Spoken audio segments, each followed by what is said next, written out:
Okay, so welcome to video number 2 in how to work with your data for your IBL presentation. You'll remember that in the first video I showed you how to enter your data into a spreadsheet and showed you some tricks and tips on how to work with a spreadsheet. If you haven't got your data in a spreadsheet, you'll probably want to go back to that first video and review that and then come to this one. Alright, so in this video I'm going to show you how you can start to sort your data in order to find some patterns. And so what you need to be doing is looking at some of the, or thinking about some of the things you might want to find out about your data.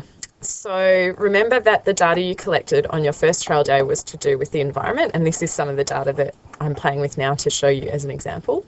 And you're interested in finding out, you know, something related to your question or something that is a sub-question of your research through analysing your data. And that basically means comparing two different variables. So a variable is each of the columns. So do I want to look at the relationship between gender versus the importance of global, again, warming, the importance of global warming?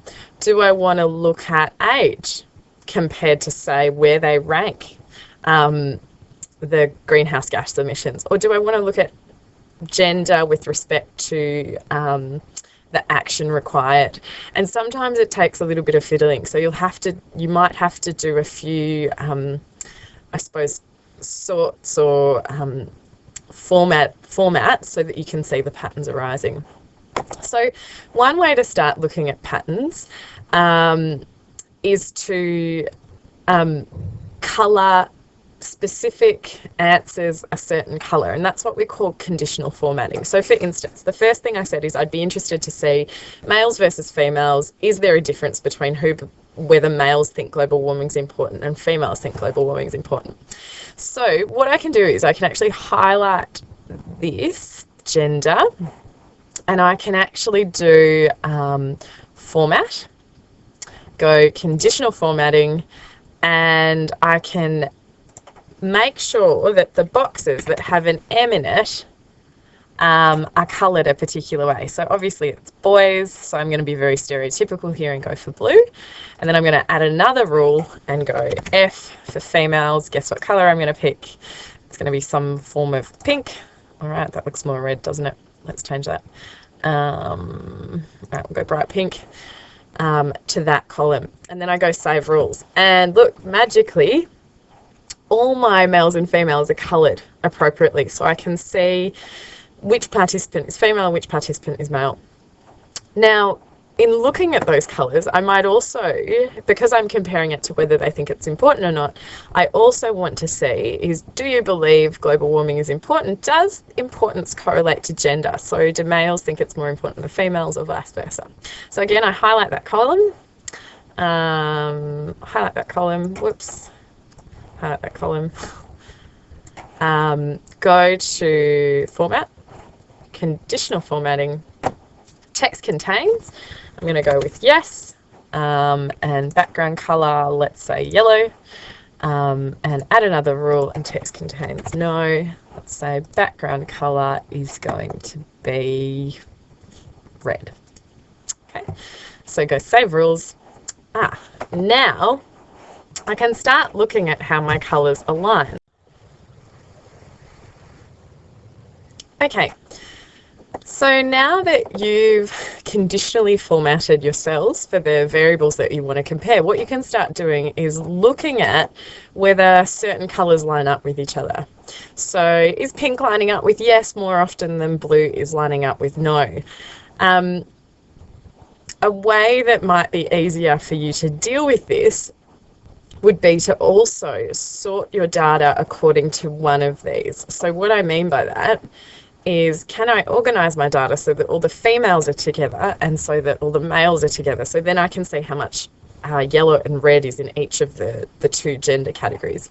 The way you do this, highlight all your data, go to data, sort range, Because I've put this header up there, I can say data has a header row, and now it's going to give me those variables. So I'm going to sort according to gender, and what it'll do is it'll sort it alphabetically, so from A to Z. So perhaps my females will be first and then my males will be next. So go sort.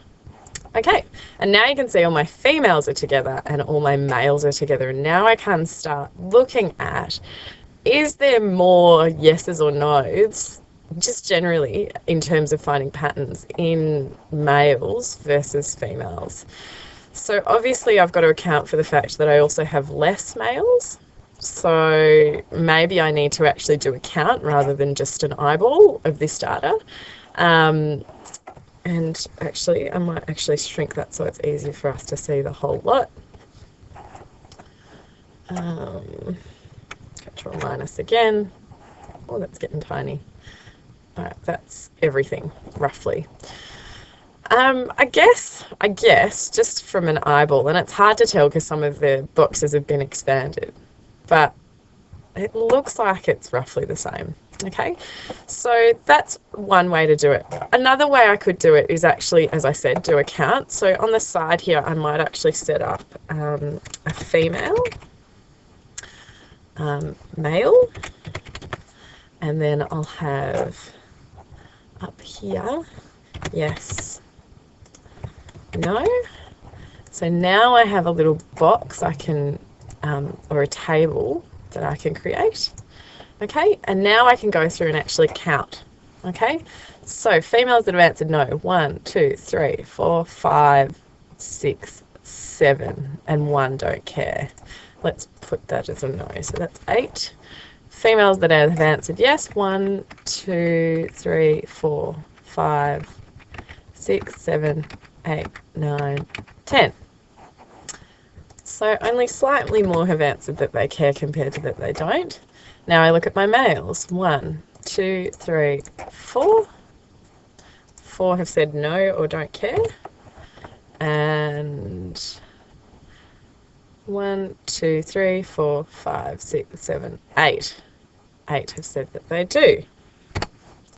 Now, obviously, because the numbers are small, it's easy for us to see that approximately half, oh, sorry, not half, a third of the males, so there's a total of 12, let's just go total, and obviously here there's a total of 18, and here there's a total of 12 people who answered those questions.